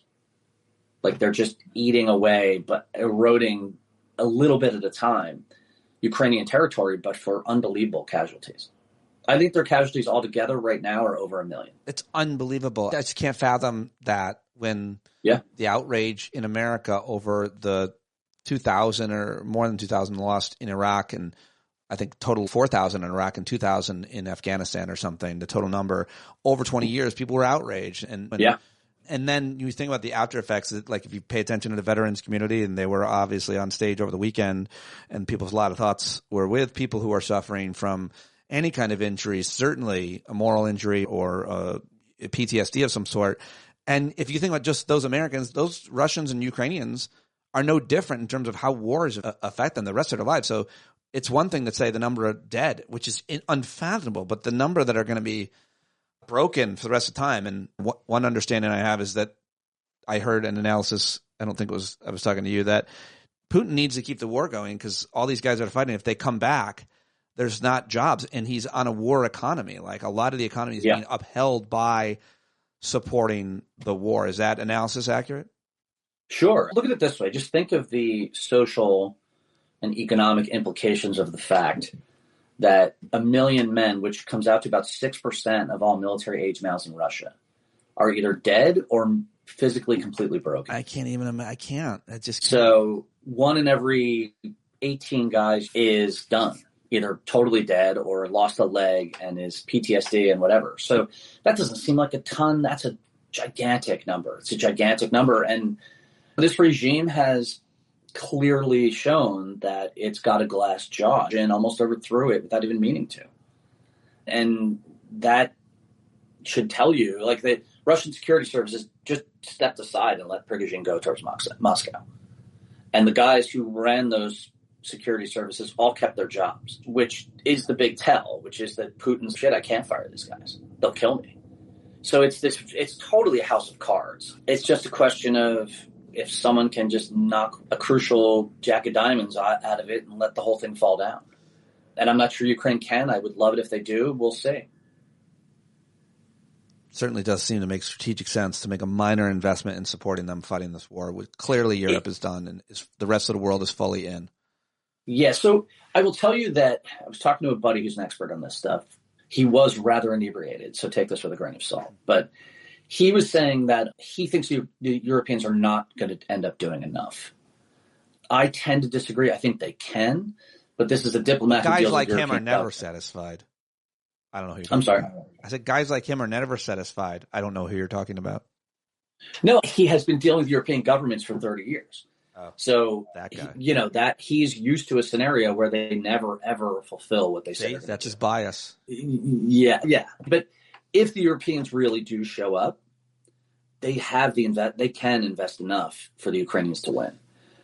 The $65 million question is whether they will. Before you go, one more question that I asked Jeff Jarvis earlier that I've just been thinking about since yesterday. I understand why people get frustrated when they can't understand why people support Donald Trump. But I try to explain they're different. They follow a whole different source and different values and different morals, and they're different set of thinking. That's how you understand it. But then he does or says something that makes you fall into that category of thinking, which is, how could they possibly support this guy? And to me, a lot of people who support Trump try to act like the ultimate patriots and the jingoism and using the military and just really rhetorically and not actually doing anything.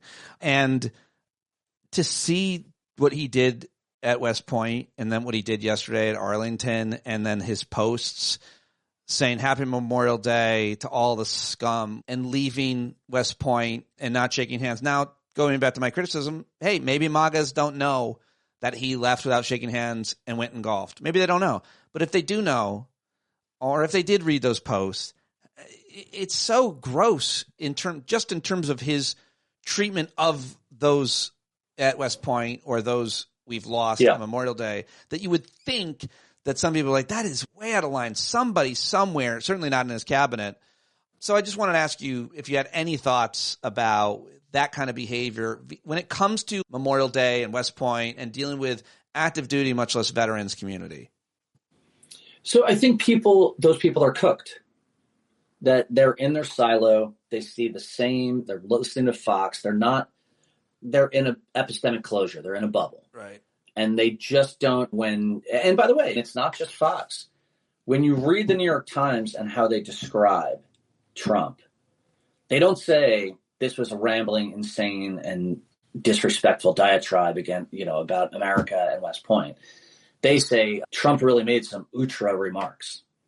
Right? There's like a ton of sane washing that goes on. And I think that is to some degree due to the fact that they're intimidated and they're knuckling under. They don't just say, Drudge is really instructive to read. Because you read Drudge and you read the New York Times, and Drudge says, Trump has another crazy fucking rant. And the New York Times is, Trump shocks the sensibilities of blah, blah, blah. There's a ton of knuckling under that's already happening that already affects how normal people hear what he's doing. Almost nobody sits and actually watches a clip of the speech. Almost nobody. They get it mediated through other outlets, and a lot of which either valorize him or they're afraid of retaliation, and so they soften everything. I have close relatives, who hate Trump. But every time I talk to them, you know what they bitch about? The Democratic Party. They bitch about the Democrats endlessly. And I say to them, they're all mad about Biden having not maybe been totally honest about his health, mental health, or his prostate or whatever. And I had this conversation this weekend with some relatives. Sure. I'm like, who gives a shit? Biden's gone. You've got a guy doing incredibly bad things to our foreign policy, to our economy, or your liberties. Who gives a shit about Biden? Like, why is this even a thing we care about anymore? But they're cooked. They keep coming back to Democrats had only done blah, blah, blah, blah, blah. And because I can be a gigantic asshole, I say to them, what did you do in the election? What do you mean? What did you do to influence the Democratic Party? How much money did you give? Did you do phone banking? Did you go out door to door? What did you do?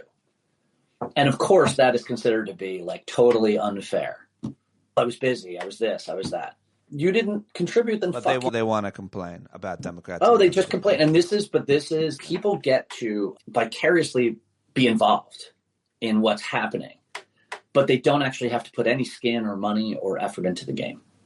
And they feel empowered, and they can say to me, oh, Bill, that fucking smartass from DC, I can tell him he's dumb because I read this and this. And my way around that, I finally came to that solution, was to say, I don't care what you think. Tell me what you fucking did. Yeah, and I think that if you don't think Democrats are doing the right thing, go give money, go volunteer, go talk to your congressman. Yeah. Other than that, you're just another useless mouth sounding off. I think that's a generally good value, to try to be the change you want to see, and rather than just talk about being a good person, being a good person, rather than just talk about exercising or eating right or being mentally, and actually do the thing. So in general, when it certainly is true when it comes to politics or anything that we want to complain the most about. All right, you're not Jeff Jarvis. Anybody who just joined thinking it was Jeff, it's Bill Boyle, and you should go. I'm not. Yeah. By the way, I should point out, just a caveat to everyone out there: when you ask people what they did and you hold them to account for it, it doesn't make you popular. Oh no, yeah, but that's fine. Yeah. I wish you would record those. Those would be good. I wouldn't do that to my relatives, but you don't have to say their names. Yeah, their identities. We can disguise their voices. I just want the content. Got it. Thank you very much for joining me. I consider it. I appreciate you joining me, buddy. Thank you. Absolute pleasure. I'll be back. I hope this isn't going. You're not putting this online anywhere. We were live on YouTube. All right, there you go. Bill Boyle, everybody. Bill Boyle and Jeff Jarvis. So grateful to both of them for jumping on and joining me yesterday. For those of you that jumped on the YouTube Live, go subscribe, youtube.com/standupwithpete.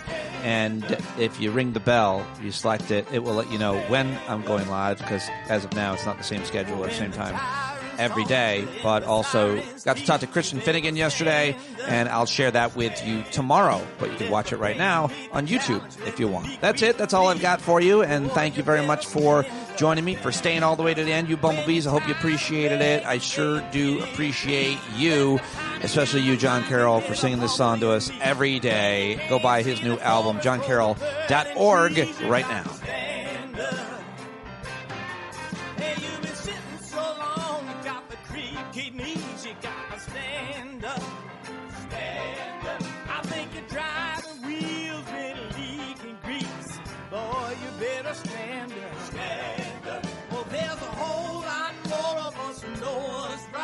Keep right on ignoring us if we keep sitting tight. You got to open up the window to let in some light.